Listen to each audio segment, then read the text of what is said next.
Bonjour à tous, bienvenue dans Morning Echo du mercredi 17 novembre 2021. La photo du jour, c'est Times Square, le célèbre quartier de New York qui va rouvrir ses portes pour la fin de l'année, pour les célébrations du passage à la nouvelle année. C'est annoncé par le maire Bill de Blasio. Il faudra être bien entendu vacciné ou avoir une dérogation, mais voilà, c'est un retour à la vie normale aussi dans la Big Apple. Tout ceci dans un contexte, vous voyez, où en Europe et aux États-Unis, les bourses ont continué leur progression. On est toujours dans un environnement pro-risque, soutenu notamment par des ventes de détail aux États-Unis qui ont surpris à la hausse, mais aussi par un bon déroulé du sommet virtuel entre Joe Biden, le président américain, et son homologue chinois Xi. Et vous voyez que donc le SP500 a baissé la barre des 4700 points en clôture. C'est une hausse de 25% depuis le début de l'année. Alors, on s'attend à une pause dans les prochains jours, mais pour le moment, il y a toujours pas mal d'engouement donc sur les actifs risqués, en particulier sur les actions. Alors, beau graphique aussi relayé par le quotidien Les Échos ce matin, démontrant que les flux d'actions arrivent aussi en Europe et ça devrait continuer dans les années suivantes. Vous voyez que les investissements sur les fonds actions, notamment donc sur le vieux continent, enfin le continent européen, progressent à une vitesse importante. Les États-Unis n'étant pas en reste, mais ils ont déjà fait une bonne partie de leur marché aussi. On verra si ces flux continuent de se confirmer dans les prochains mois.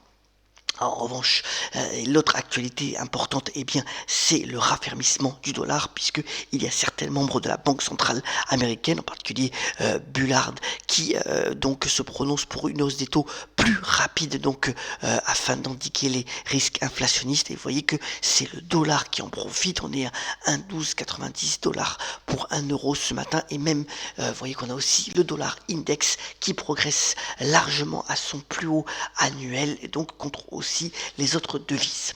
C'est plus compliqué en revanche pour le Bitcoin et les crypto-monnaies. Vous voyez que le Bitcoin est repassé en dessous des 60 000 $. On parle de plus de régulation, notamment dans le projet de loi sur les infrastructures qui a été voté au Congrès, mais aussi des différentes agences fédérales qui veulent avoir plus de contrôle sur les crypto-monnaies. Donc un mouvement généralisé de prise de bénéfices qui pourrait encore continuer. Un peu de tension donc dans les prochains jours. Au niveau de l'actualité des entreprises, alors en France, d'abord OVH, on en avait parlé lors de l'introduction, donc le spécialiste du cloud à l'européenne, il a publié des résultats plutôt intéressants. Vous voyez que l'action a repris près de 5% hier en clôture, avec aussi une volonté d'avoir une forte croissance pour les années à venir. Quant à Kering, dans le domaine du luxe, il a été poussé. Gucci apparemment retrouve de la vigueur, c'est une de ses marques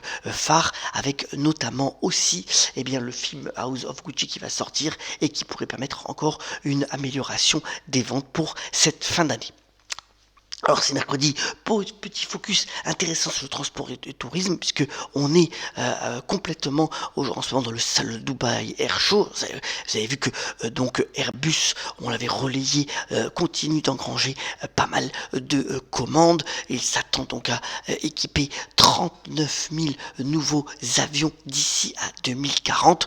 Quant aux compagnies aériennes, là aussi, l'optimisme est de rigueur, notamment pour les grandes comme Emirates, qui a rouvert toutes ses destinations et qui a toujours l'objectif de transporter d'ici à la fin de la décennie 100 millions de passagers sur une année. C'est quand même assez considérable. Alors malgré le Covid, malgré les risques qui sont toujours présents, les professionnels du secteur s'attendent donc une amélioration des carnets de commandes et aussi du nombre de transports de voyageurs assez considérable. C'est relié aussi au niveau du secteur hôtelier, puisque hier soir monsieur Bazin, le président d'Accor, a fait une interview s'attendant lui aussi à une reprise forte des réservations dans le segment hôtelier, avec bien entendu aussi une réorganisation des hôtels, de la façon de recevoir les clients, notamment en intégrant tous les outils de travail virtuel pour pouvoir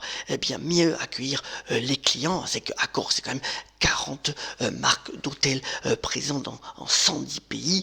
Et voilà, l'idée c'est de remodeler, aussi offrir de nouveaux types d'hôtels. Ils sont en train de faire pas mal de tests dans ce registre-là. Et donc, avec une reprise du trafic aérien, eh bien, même Accor est plutôt optimiste pour les prochains mois, disant que eh bien, le niveau de réservation des hôtels pourrait retrouver donc le niveau de 2019 d'ici à 2023, maximum 2024, en espérant bien entendu qu'on n'ait pas d'autres pandémies importantes. Voilà, donc plutôt un optimisme important pour tout ce qui est secteur des transports et puis de l'hôtellerie. Alors c'est mercredi comme d'habitude, j'ai mis donc deux sorties cinéma. Alors d'abord Amant, c'est le nouveau film donc de Nicole Garcia, c'est un triangle amoureux avec donc des flux bien maîtrisés de super acteurs, donc à la fois Pierre Ninet, Benoît Magimel et Stacy Martin, voilà, avec de superbes dialogues autour d'un thriller. Alors c'est vraiment un film qui a été salué par la critique, et puis une belle comédie romantique qui parle de la surdité, donc avec donc réalisé par Pascal Elbé. Il joue aussi dans le film avec Sandrine Kiberlin, donc un beau film avec de superbes aussi dialogues et une bande de son qui a été très bien choisie. Voilà, passer un bon moment sur un thème qui est pas facile à aborder, et là aussi salué par la critique. Puisqu'on parle de cinéma, terminons ce Morning Cup par la citation du jour. Il nous vient donc de Martin Scorsese, le grand réalisateur américain d'origine italienne qui fête ses 79 ans aujourd'hui, et qui a notamment dit dans son film Casino, diriger un casino c'est comme voler une banque mais sans qu'il y ait de flics. Je vous souhaite une excellente journée, ayons la pêche, soyons solidaires, et on se retrouve très prochainement pour de nouveaux Morning Go. À très bientôt.